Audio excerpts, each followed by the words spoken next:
Lovely to be here, to see so many not so familiar faces anymore. Some I've never seen for over 30 years, but yeah, you're all looking good and delighted to be here. I start off with a very slight striptease. What was going to be the title of my piece is this, which is from a poem by titled Sean Bonney, late lamented Sean Bonney. All the bourgeoisie know is how to kill.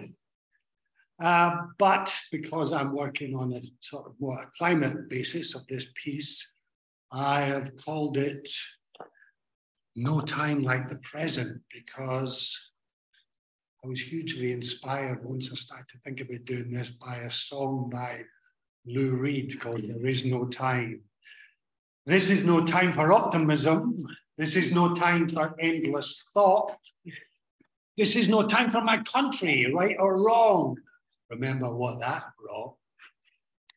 This is no time to count your blessings. This is no time for private gain. This is the time to put up or shut up. It won't come this way again. So time, yeah, that was something that started to preoccupy me because, you know, I got to this tipping point where I thought, I have got to be doing something again. I've not been very active politically for many a year, apart from maybe on the Palestine question in Scotland. We've got a very good Scottish Palestine solidarity campaign, and I've been involved in that. But I had my own personal tipping point.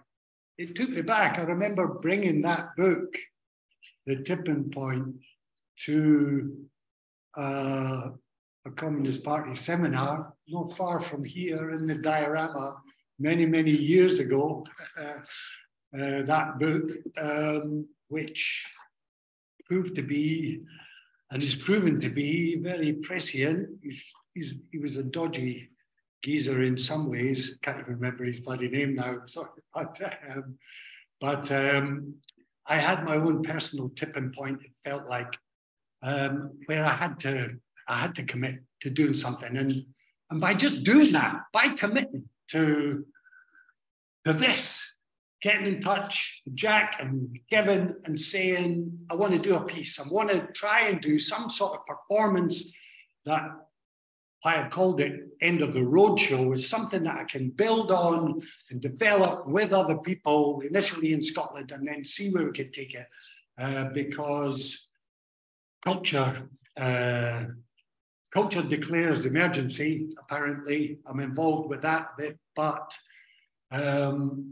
it's still not firing me enough, and I'll come to why that is. But time was buzzing around.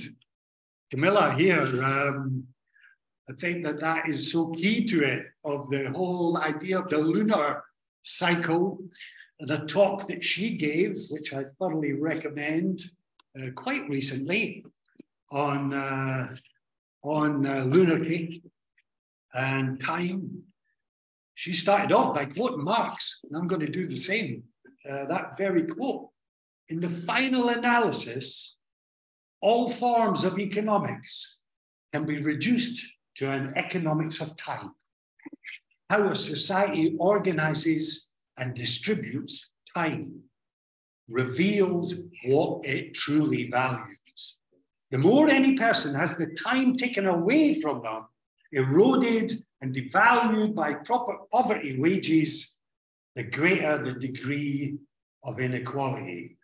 And then she quite rightly shows the problem with Extinction Rebellion using an hourglass, because that is such a symbol of capitalist time. I then almost immediately then came across a book called Timefulness, a woman called Marcia Bjornrud. Her book with the subtitle, it's called Timefulness, How Thinking Like a Geologist Can Help Save the World. And I started to look at that, and especially in the light of, I picked up that in Marx's later years, he became so interested in geology. And to the extent, apparently, that he was studying geology so much that the pressure was getting put on him to get the Communist Manifesto finished. And they finally wrote to him saying, look, if you don't get this into us, then it's not going to be getting published. And so he produced it within the month. But I think that that's hugely interesting that in his later years, he became so interested in geology. And that's especially interesting to me because I've been getting inquiries with a geologist, Bill Maguire. He wrote the book, Hothouse Earth. Some people say, you know, some authoritative figures are saying that that is the most important book to read on it all. He certainly lays out very, very clearly what the problems are. And it's not just, you know, climate itself. It's not just the sort of the temperature and, you know, like he's called it, hothouse Earth, but it's all the knock-on effects, the number of ways that we are going to be devastated. I mean, the latest one, almost every day it's saying it in the paper. The latest one in The Guardian that he quotes, and he says, I've been saying it for years, is on food, that the problems that are going to kick in with food for the world are going to happen before it even reaches 1.5%. That we are about to have 30% less food than the world needs, and that is in itself going to produce societal breakdown.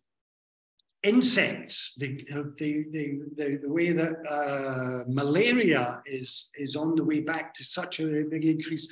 One aspect after another is showing what is looming, and it is looking utterly disastrous. So that was part of the reason with Bill and I, we've been talking about doing performance. We had the idea that Bill was going to come here, but he's up in the Peak District. He couldn't make it down here. So I said, well, I'll get the ball rolling myself and we'll see where we can take things. So the thing with Hothouse Earth, it's full of wonderful material, but what Bill can't reach for, really, without, well, I don't fully grasp why, but it's just like he doesn't have the answers of what to do about it. All of these things that you look at, they're all about making demands on Rishi Sunak or even, you know, Keir Starmer, so on, that demanding that the corporations change and so on, rather than facing up to the fact and exploring and taking on board that the solution is only in the people of the world.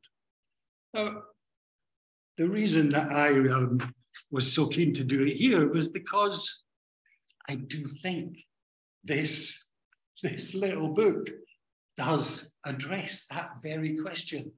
And the best thing I've done up until now, I was so delighted to hear from Jack that it was my suggestion. I said, what about those articles that you've written about putting them together in a pamphlet that we read? And this has been the outcome, the Little Red Climate Book. So my plan was to bump Hothouse Earth up against the Little Red Climate Book and explore what is to be done. So it's more about questions, this, in some ways, that than me having the answers. I think that what is said here is in so many ways basis of what needs to be done. Working class power presents the only viable alternative to the destructive reproduction of capital. To begin with, as a countervailing force within capitalism that pulls against the logic of capital, the political economy of the working class brings with it not only higher wages and shorter hours, it brings health services, social security systems, pensions, universal primary and secondary education, and measures that protect the environment. As well as being of capitalism, the working class is uniquely opposed to capitalism. The political economy of the working class more than challenges capital, it points beyond to the total reorganization of society. And with that, the ending of humanity's strained, brutalized, and crisis-ridden relationship with nature. That, to me, pretty much says it all. And I think that is something that people can grasp. You know, they understand what the difference between the National Health Service and private healthcare and so on, and that political economy of the working class is the basis of, you know, it gets reduced to a slogan for need, not profit, but it colours it so much more. You can understand it here, which is bringing back that Bertolt Brecht Rome in praise of communism. It's easy, you know, it's simple. The simplest thing, it ends up the last line, so hard to achieve. So that is obviously the case.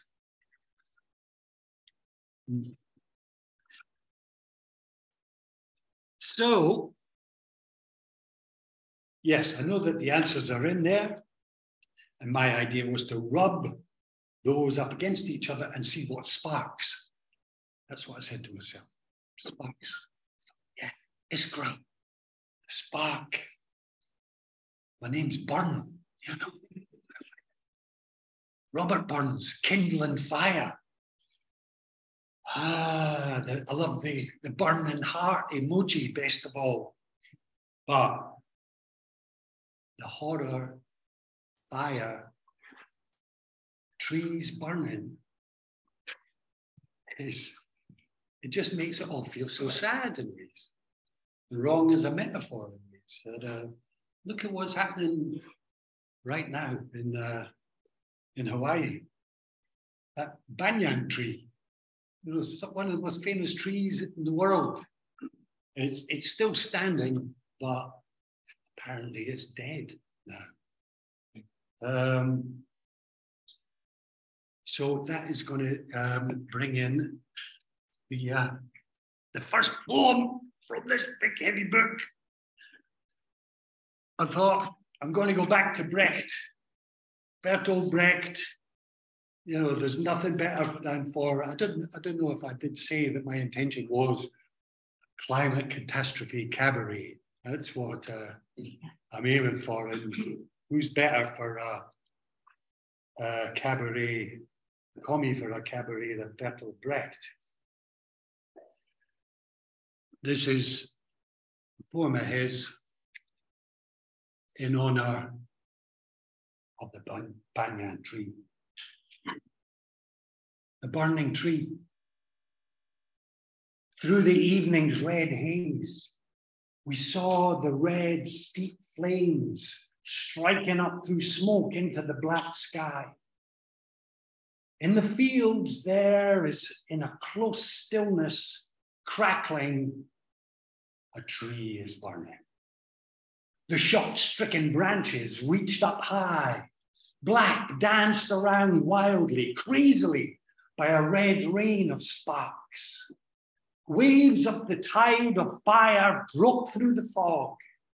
Crazy dry leaves, terrifying, danced in jubilation, free and blackened in mockery around the old trunk. A grand and motionless, shining into the night like an old warrior, tired, dead tired, but regal in his distress, the burning tree stood, and suddenly flings up its black-stricken branches, and the crimson flame sweeps up the height of it. A while it stands tall in the black sky. Then the trunk, in a red dance of sparks, cracks and collapses.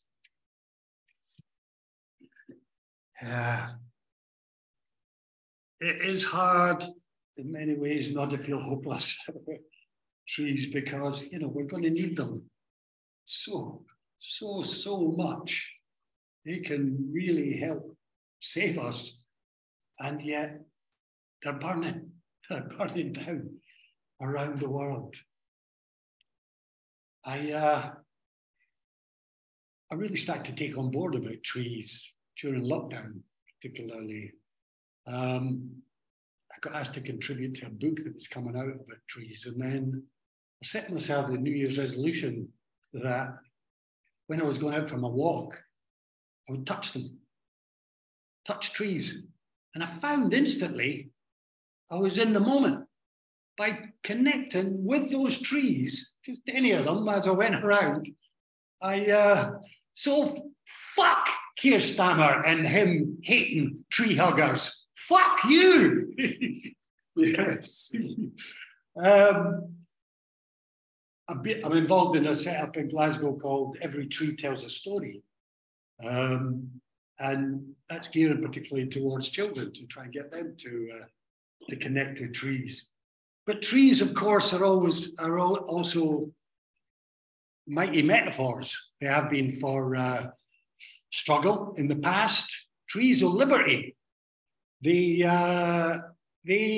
were trees that were garlanded. I don't know how much it happened down here in England, but certainly in Scotland, Glasgow, and particularly in Dundee. People would garland trees and gather at them to identify and show solidarity with the French Revolution and the American Revolution. Robert Burns wrote a poem about that called The Tree of Liberty. And I put it together for our Burnsian band with his song Caw the Yows, which is Call the Sheep. Now, if you treat the sheep as, you know, another way that is used as a disparaging term for people, taking that back. So call them to the Tree of Liberty. That's what this is called. Caw the yow to the now, caw them war the heather grouse, caw them war the burnie rouse, caw them to the Tree o' Liberty, caw them to the Tree o' Liberty. Let Britain boast her hardy oak, her poplar and her pine, man. All Britain ains could crack a joke, and all her neighbours shine, man. But seek the forest rune and rune, soon 'twill be agreed, man. Sic a tree cannot be found twixt London and the Tweed, man. Caw the yow to the now, caw them war the heather grow, caw them war the burnies row, caw them to the Tree o' Liberty, caw them to the Tree o' Liberty. Without this tree, alack, this life is but a veil of woe, man. A seeny sorrow mixed with strife, nae real joy we know, man. We labour soon, we labour late, to feed the titled knave, man. And all the comfort we're to get is a yonder grave, man. Caw the yow to the now, caw them war the heather grouse, caw them war the burnie rouse, caw them to the Tree o' Liberty, caw them to the Tree o' Liberty. With plenty o' sick trees, I trow the world would live in peace, man. The sword would help to mak a plough, the din o' war would cease, man. Like family in a common cause, we'd on each other smile, man. Equal rights, equal laws would gladden every isle, man.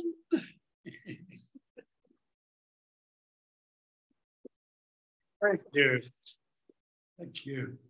Yes, I was heavily involved with the Children's Wood in Glasgow as well, and we won a campaign to save that piece of land from developers. And what I'm trying to work towards with this piece as well, it's a sort of vision that it is intergenerational, that this can appeal to kids as well as to adults. So yes, I'm looking for this type of material that can do that, because the last real involvement I got politically was in COP26, and I wrote about it for the Weekly Worker, and it was absolutely stunning of our kids that were there, banners, slogans chanting for 4.5 hours, even wore me out on the megaphone. But as is the nature of these things, you know, at the end of it, I was hoping it would carry on, but you know, they've all just gone back to their phones and everything, and there's no sign of this struggle going at the moment. But a sign of struggle that has been going on in right now, that has been happening absolutely in tandem and demanding my time, is in Edinburgh, the Edinburgh International Book Festival, which began today. There's a wonderful little cooperative news agency based in the south side of Glasgow called The Ferret. And they do good research, especially on one of my concerns about fish farms. The amount of fish farms that are developing in the west of Scotland particularly is outrageous. And the way that the Scottish government are backing that up to a hill and want to double production of fish farms, these Frankenstein salmon, having such a devastating effect on the seas around Scotland. They're really good on that. But they produced an article 2 weeks ago yesterday saying that Baillie Gifford, the main sponsor of the Edinburgh International Book Festival, and many, many other, especially book festivals, Hayes, the Hay Festival, that they have 4.5 billion invested. They are an investment company. They've invested they have 4.5 billion, that's estimated, in fossil fuel companies. So the International Book Festival or Baillie Gifford didn't even deign to respond to the Ferret. They just thought, obviously, this is a little community set up. We can just ignore it. There's no need to pay attention to this. I told Bill Maguire, he was livid. And he's been on at the book festival so many times, and I was just inspired by how immediately he was saying, we have to get word to Greta Thunberg, because Greta Thunberg was supposed to be on at the Edinburgh International Book Festival tomorrow. In the Playhouse Theatre, 3,000 seats, sold out within 24 hours, 25 quid a ticket. No concessions even. I mean, that was bad enough anyway, as it was. But Bill said we have to try and get word to her. He doesn't know her. I don't know her. But we tried what we could using social media.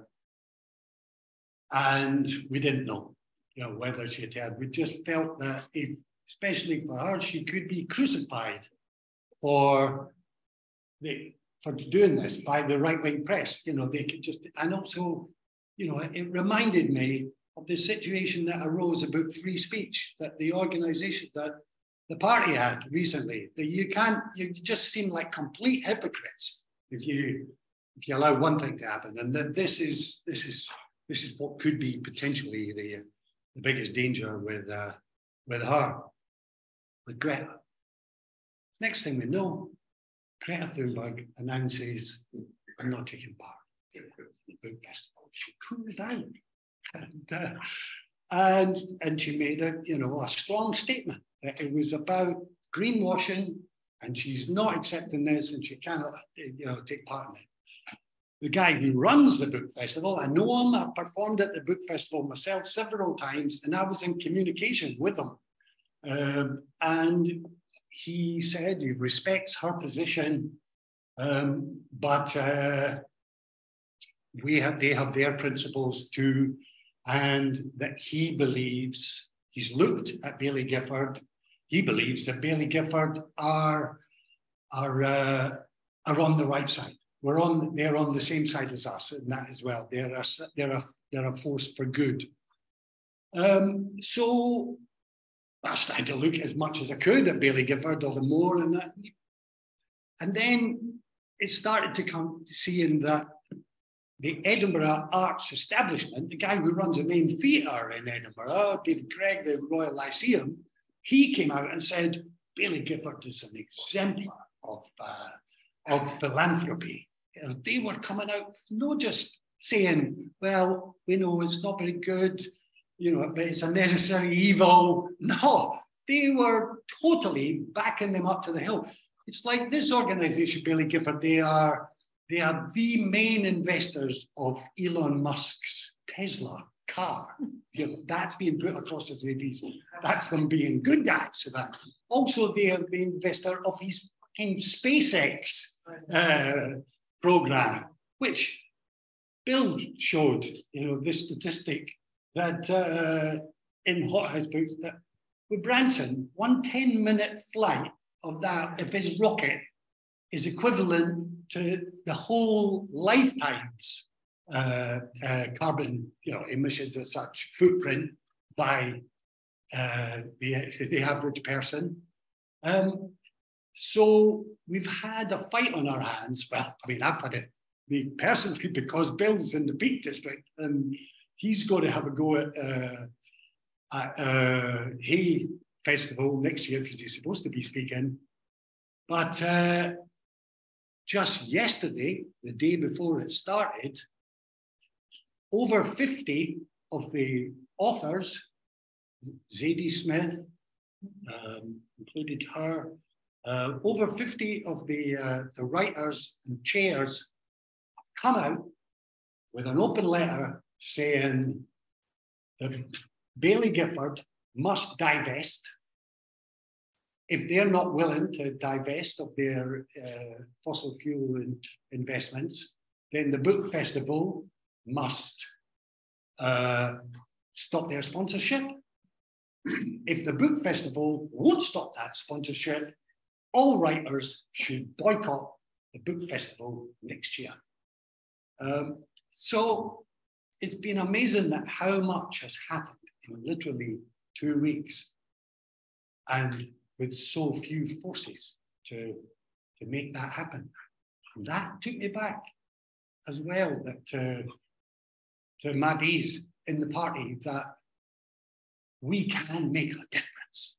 You know, it is possible. You can make a difference, and I've just had it played out to me while I'm supposed to be working on a piece for this, but it was worth it.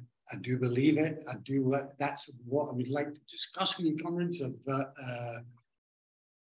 how we deal with such issues, because I know it's not stunts. It's not stunts, but it's about divestment, and then how we demand divestment from the people that we also consider the enemy.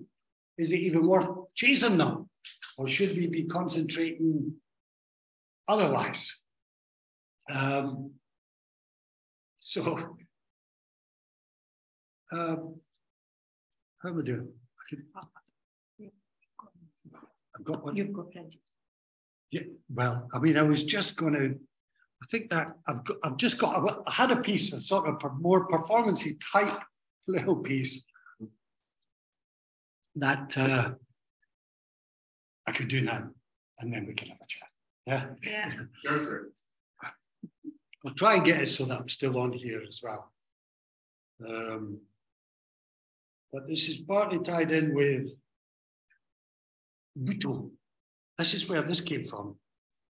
It was a Buto performance that I was given with my son, because he wrote his dissertation, his award-winning dissertation. He won at Birkbeck the Bloomsbury Prize for the best dissertation of the year in modern literature.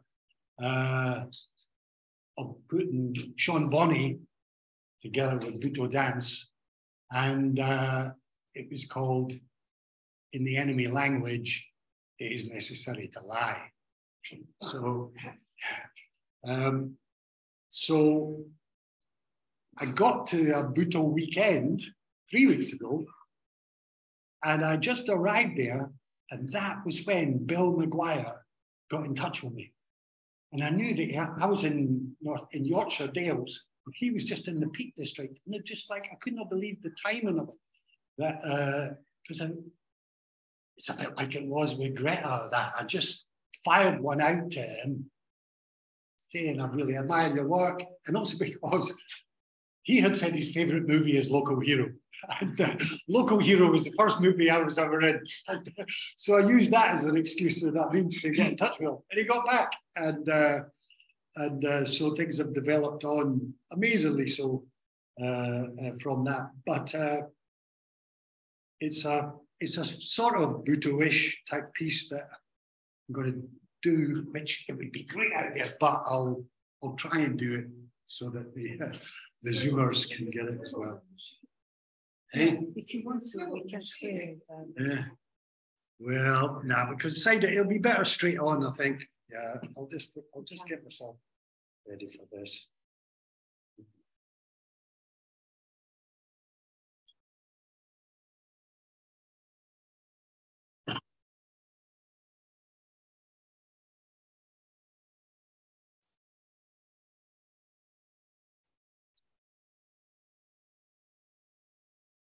This is a tree song, a nut tree song that I would perform a whole bunch of kids in the children's wood. And it goes like this, yeah. You've got to imagine me as a little nut now. You'll be able to tell because I'll just get my head just popping up there. There I am. Small, round, hard, nut is lying underground. Now a shoot begins to grow. Now the shoot begins to show.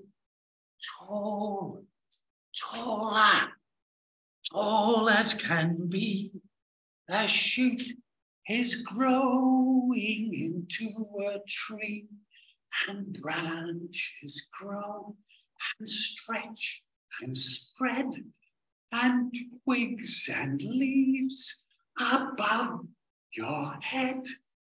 And on a windy autumn day, the nut tree bends, the branches sway, the leaves fly off and whirl around, and nuts go tumbling to the ground. Small, brown,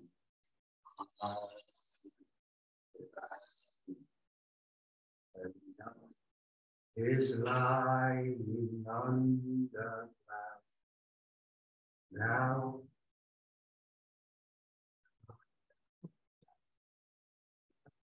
I think you Wi-Fi.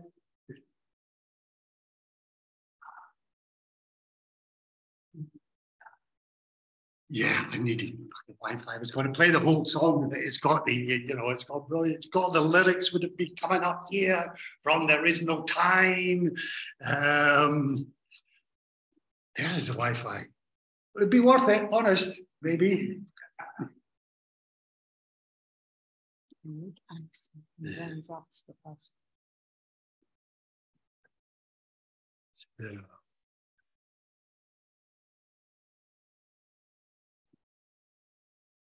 This one. You need the password. Okay. Yes. You need to type. Yes, it's coming. Okay, I'll have to go through all that. Go back. Yes. I don't know. Yeah, see if you can see this one. higher century. No, higher century.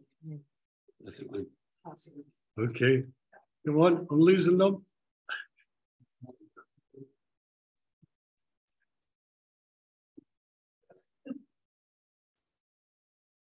Oh, B, C, join.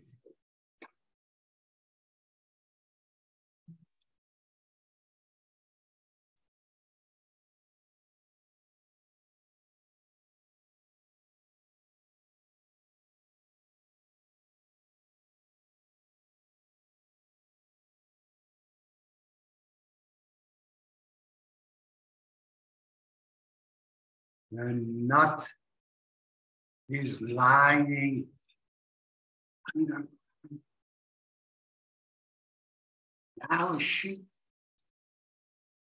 begins to grow. Now she begins to show all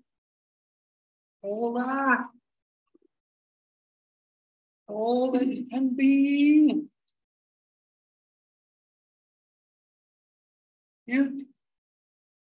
It's growing into a tree. The branches grow and stretch and red and twigs and leaves above your head. And on a windy autumn day,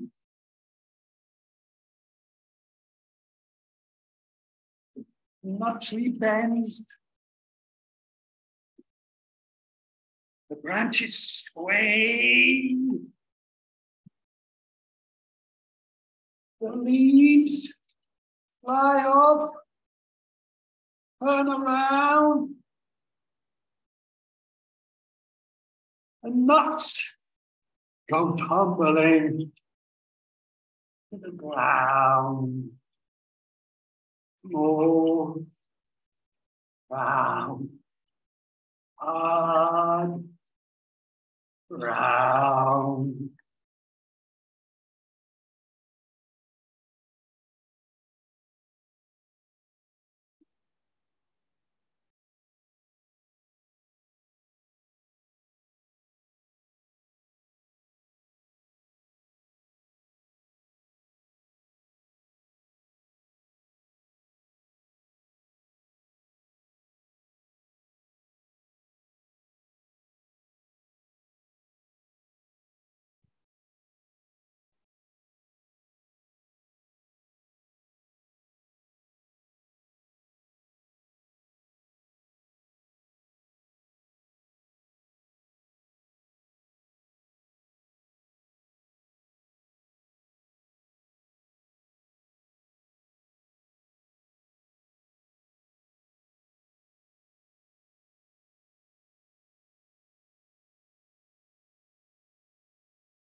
Hi. Yes, sir. Hi.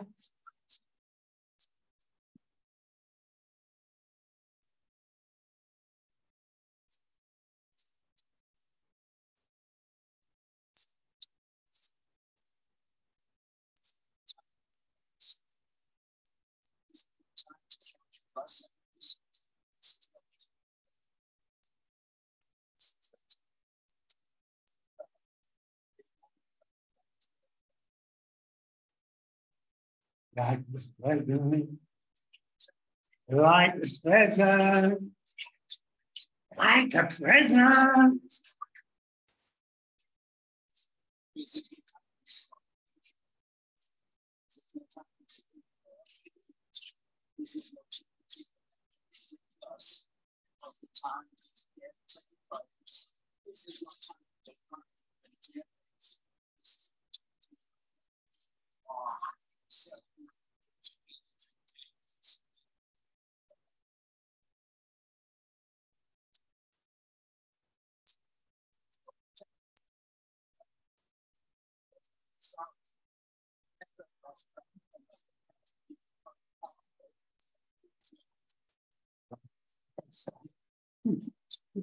Like the present, like the present.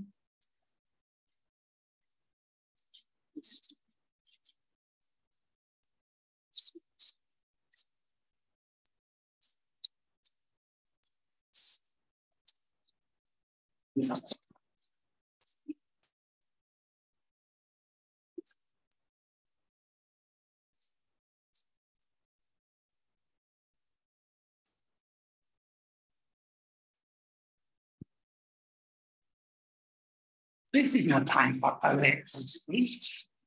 It's time to gather forces. This is the time. This is the time. Because there is no time like the present. There is no time. There is no time. There is no time.